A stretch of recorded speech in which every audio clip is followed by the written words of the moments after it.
Hello. आजकल examinations में mapping एक बहुत ही बड़ा सेक्शन हो गया है और मैपिंग से बहुत सारे क्वेश्चंस आते भी हैं।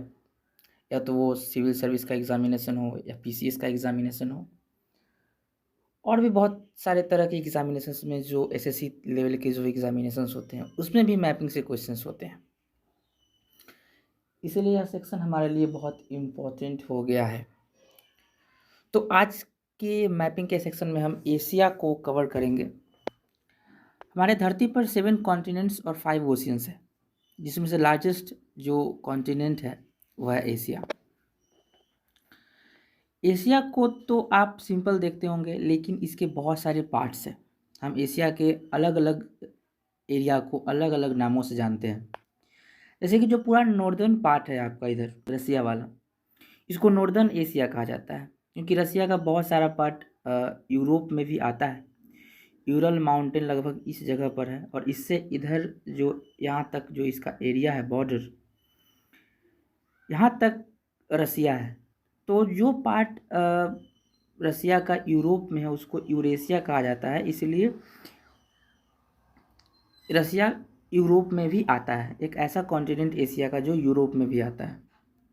उसके बाद इस नॉर्दर्न एशिया के नीचे जो यह पार्ट है ये वाला, इसे ईस्टर्न एशिया कहा जाता है। इसमें चाइना, मंगोलिया है, इधर नॉर्थ कोरिया, साउथ कोरिया हुआ, जापान हुआ। यह जो सेक्शन है सेंट्रल एशिया, जिसमें 5 कंट्रीज आते हैं, Kazakhstan, Kyrgyzstan, Tajikistan, Uzbekistan, Turkmenistan, इसे सेंट्रल एशिया कहा जाता है। सेंट्रल एशिया जो है, यह जो कंट्रीज है यहाँ की, इसको यूरोप से जो अलग करती है उस सी का नाम है यहाँ पर कैस्पियन सी। कैस्पियन सी कोई सी नहीं है, यह एक तरह का लेक है जो लेक यूरोप को एशिया से अलग करती है। जिस तरह से इधर मेडिटेरेनियन सी एशिया को यूरोप से अलग करती है, रेड सी अफ्रीका को और एशिया को अलग करती है, उसी तरह से यहाँ कैस्पियन सी जो है यूरोप को एशिया से अलग करती है। बॉर्डर इस तरह से इसका है जो इसको अलग करती है। वेस्टर्न एशिया में बहुत सारे कंट्रीज़ आते हैं। इसमें से 2 जो हमारे बहुत ही फेमस कंट्रीज जो पिछले ईयर हुए, जो इज़राइल और फ़िलिस्तीन, वो इसी पार्ट में है। वेस्टर्न एशिया में एशिया का ही पार्ट है, जिसके बगल में है रेड सी।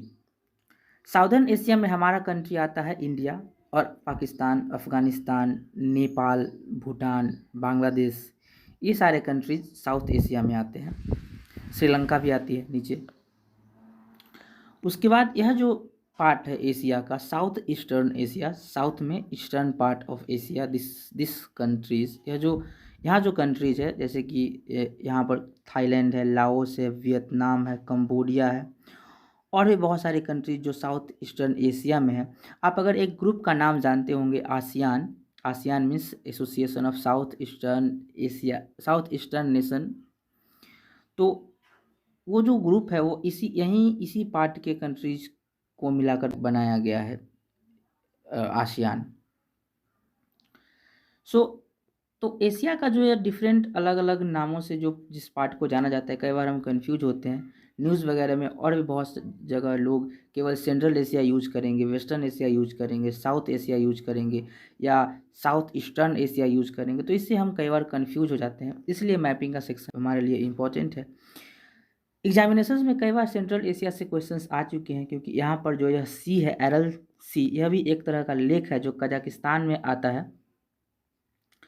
तो यह भी हमारे लिए इम्पोर्टेंट हो जाता है। आप इसको इस तरह से देख सकते हैं, एरल सी जो यहाँ पर है, ये रहा एरल सी जो कजाकिस्तान में है। सेंट्रल एशिया का यह 5 जो कंट्री है, Kazakhstan, Uzbekistan, Turkmenistan, Tajikistan, Kyrgyzstan,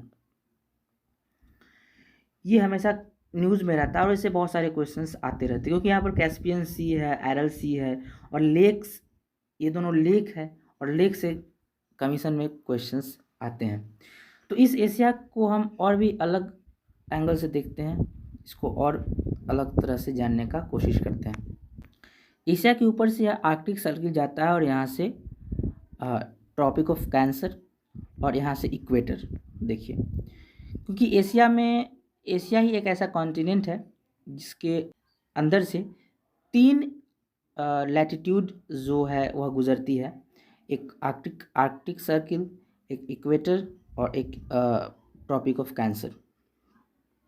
इसमें बहुत सारे लेक्स हैं, जैसे कि मैंने बताया एरल सी है, कैस्पियन सी है, लेक बैकाल है, और यहाँ पर एक लेक है जिसका नाम है लेक बल्कास। और भी ऐसे जैसे कि यहाँ पर आप देख सकते हैं, ये जो रेड सी है जो एशिया को अफ्रीका से अलग करती है। यहाँ पर एक स्वेज कैनाल है इस जगह पर। रेड सी से कई बार इस तरह से क्वेश्चंस आ सकते हैं आपको कि रेड सी को कौन कौन सी कंट्रीज़ बॉर्डर टच करती है। तो यहाँ पर जॉर्डन है, यमन है, इज़राइल है। यहाँ कैस्पियन सी जो कैस्पियन सी है, इसमें भी आपको इस तरह से क्वेश्चंस किए जा सकते हैं कि कैस्पियन सी को किस किस कंट्रीज़ के बॉर्डर टच करती है।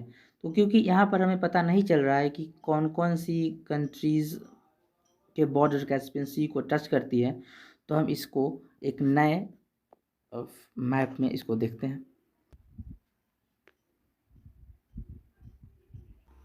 ये रहा आपका कैस्पियन सी। अब अगर ध्यान से देखेंगे तो ये वाला जो पूरा पार्ट है, इधर से जो नॉर्थ और वेस्टर्न साइड में जो यह पार्ट है, इसको टच करती है रसिया। रसिया का ही पार्ट कैस्पियन सी को यहाँ टच कर रही है। उसके बाद अज़रबैजान जो कंट्री है वह भी कैस्पियन सी से लगती है, उसका भी बॉर्डर कैस्पियन सी से लगता है। कई बार हम इस तरह से कंफ्यूज होते हैं कि जॉर्जिया जो यह कंट्री है वह भी कैस्पियन से टच करती है, लेकिन जॉर्जिया अलग है, थोड़ा सा उस तरफ है, तो हमें इससे कंफ्यूज किया जा सकता है, क्योंकि यह क्वेश्चन आ चुका है ऑलरेडी एग्जामिनेशंस में, जो कैस्पियन सी से किस किस कंट्रीज़ के बॉर्डर टच करती है। कजाकिस्तान जो यह कंट्री है उसका बॉर्डर भी टच करता है, नॉर्थ ईस्टर्न के साइड से कजाकिस्तान टच करती है। तुर्कमेनिस्तान का बॉर्डर कैस्पियन सी से टच करता है, जो ईस्टर्न पार्ट से टच करता है। साउदर्न पार्ट से ईरान का बॉर्डर टच करता है कैस्पियन सी से। तो इस तरह से हमें पता चल गया कि 5 कंट्रीज है जिसके बॉर्डर कैस्पियन सी से टच करती है। वह है अज़रबैजान, रसिया, कजाकिस्तान, तुर्कमेनिस्तान और ईरान। हमें किसी भी तरह के लेक और सी को रिमेंबर करके और उसके बॉर्डर्स को इसलिए भी देखने चाहिए क्योंकि इससे हमारा मैपिंग का पार्ट स्ट्रांग होता है। इससे हम इंडिकेट कर पाते हैं कि कौन सा कंट्री कहाँ है, और इससे हमें बहुत ही फ़ायदा होता है एग्जामिनेशंस में। अभी मैंने आपको 1-2 तरह के लेक बताया, जैसे कि कैस्पियन सी हुआ, इस जगह पर था आपका लेक बैकाल। यहीं पर देखिए कजाकिस्तान में लेक बल्कास है जो मैंने ऊपर बताया आपको। यहाँ एरल सी है, भी एक तरह का लेक है। और भी बहुत सारे तरह के एशिया में टॉप लार्जेस्ट लेक्स है, 10-15 लेक्स को और कुछ रिवर्स को हम नेक्स्ट वीडियो में देखेंगे। इससे हमारा मैपिंग और स्ट्रांग होगा और हम क्वेश्चंस को अच्छे तरह से एग्जामिनेशंस में डील कर पाएंगे।